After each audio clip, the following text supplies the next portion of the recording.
দুপুরের খাবার শেয়ার করতে চলে আসলাম আপনাদের মাঝে আবার। তো আজকে যা যা খেয়েছিলাম সিম্পল খাবারই খেয়েছিলাম। তো প্রথমে খেয়েছিলাম হচ্ছে বেগুন ভর্তা। তো বেগুন ভর্তাটা করেছিলাম পেঁয়াজ, মরিচ আর ধনিয়া পাতা। সবাই তো জানেনই বেগুন ভর্তা কিভাবে করি। তো সেটাই খেয়েছিলাম প্রথমে।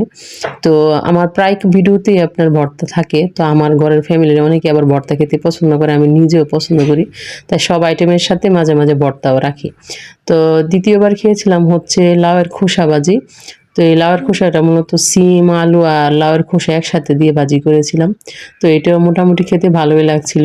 কারণ ঘরোয়া খাবার আপনি প্রতিদিন শাক ভাত খেতে ভালোই লাগে। প্রতিদিন মাংস কিন্তু খেতে ভালো লাগে না। মাংস আপনি ১ দিন খেতে পারেন, ২ দিন খেতে পারেন। কিন্তু ৩ দিন এদিন দেখবেন আর খেতে ভালো লাগছে না। তো এটা খেয়েছিলাম আপনার ২য় বার ট্রাই করেছিলাম। আর সাথে কাঁচামরিচ খেয়েছিলাম।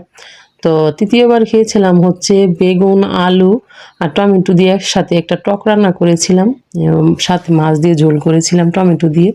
তো এটা খেয়েছিলাম ৩য় বার। তো সাথে আবার একটু বেগুন ভর্তা নিয়ে নিলাম। বেগুন ভর্তা দিয়ে সাথে একটু খাচ্ছিলাম। এটাও খেতে ভালোই লাগছিল।